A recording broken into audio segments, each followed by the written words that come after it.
All right, if you're an IT professional working in the Indonesian government, you need to listen up because your entire career path just got a massive refresh. There's a new standard out and it basically redraws the map for every single Pranata computer.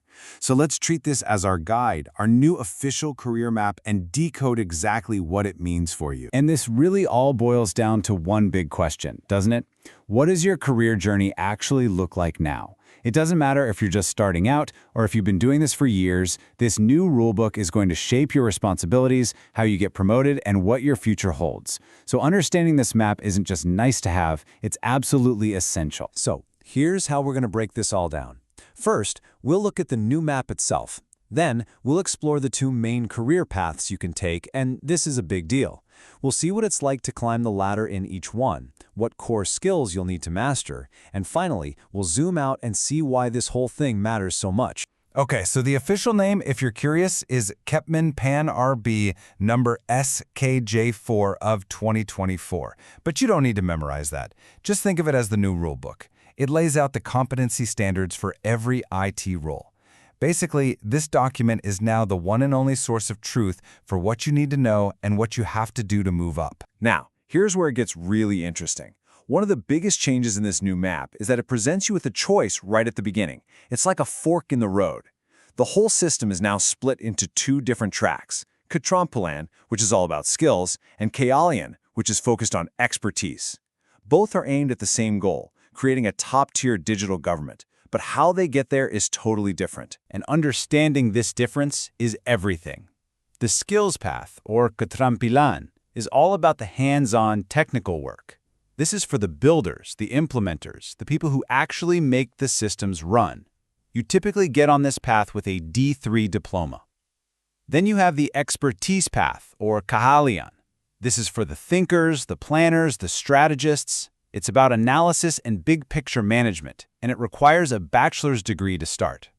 So the question for you is, are you a builder or are you an architect? Let's see what each path looks like. First up, let's talk about the skills ladder, the Keterampilan path. You should think of this as a journey of mastering your technical craft. You start as the hands-on doer, and you grow into the person who supervises all the other technical experts. This ladder has three main rungs. You'll start out as terampil, which just means skilled. From there, you'll advance to mahir, or proficient. And the highest you can go on this particular path is penyelia, which is the supervisor level. Pretty straightforward, right? Let's dig into what they actually do. So at the entry level, Pranata Computer Terampil, the key words are understand and carry out. This is where you're really learning the ropes, right? You're performing those fundamental, essential tasks in things like IT service management, handling data, and keeping the infrastructure humming. Now watch this.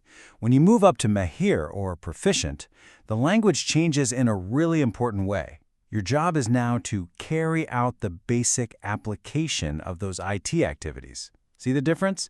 It's subtle, but it implies you're working with more independence, with more competence. You're not just following a checklist, you're proficiently applying what you know. And at the top of this skills ladder, you become the penyelia, the supervisor. Here, your role totally shifts to performing functional technical activities.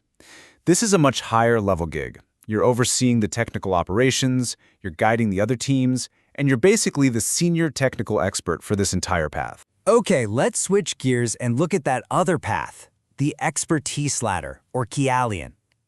If the skills path was about becoming a master technician, this path is all about becoming a master strategist. This is a journey from doing detailed analysis all the way up to shaping the future of IT for the entire government. You'll notice right away, this ladder is longer.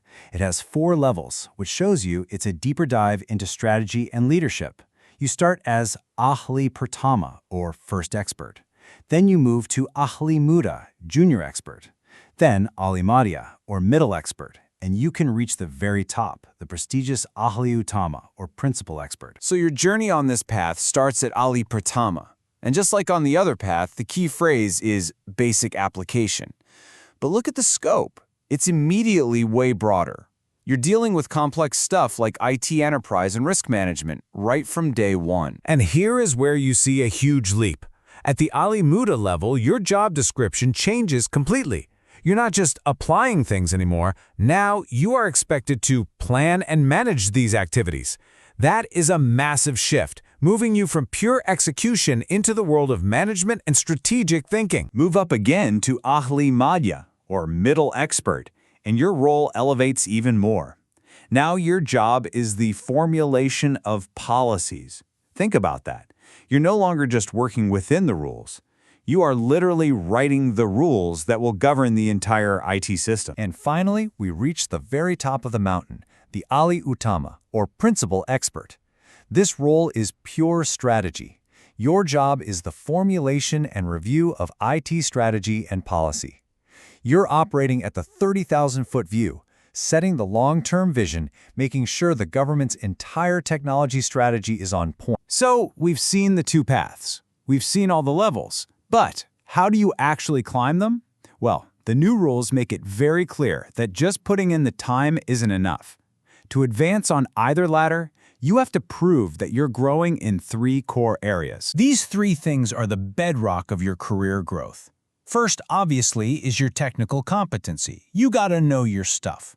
Second is managerial. This is your leadership, your communication, your decision-making. And third, something called sociocultural competency, which is basically how well you work with others in a diverse public service environment. To move up, you have to level up in all 3. Let's make this real with an example. Take one skill, decision-making. At the Ahli Pratama level, they expect you to be able to analyze a problem in depth. Simple enough. But when you become an Ahli Muda, you need to be able to compare different alternatives. And by the time you reach Ahli Madhya, the expectation is that you can step in and solve problems that have a high degree of risk. You can see how the demand for sophistication grows at every single level. All right, we've gone through the paths, the levels, the skills.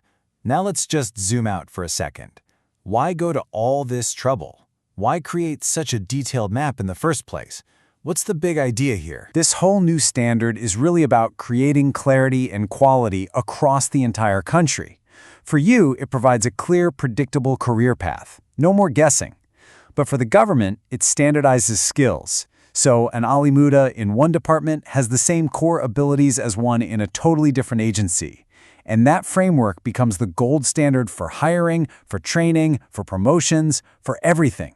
The end goal here is to seriously professionalize the government's digital workforce, which ultimately builds a stronger, safer, and better digital public service for everyone in Indonesia. So there you have it. That's the new official career map for every single Pranata computer. You know the 2 paths you can take, you know the levels within them, and you know what it takes to climb that ladder. The map is officially in your hands. So the only real question left is, where are you going to go next?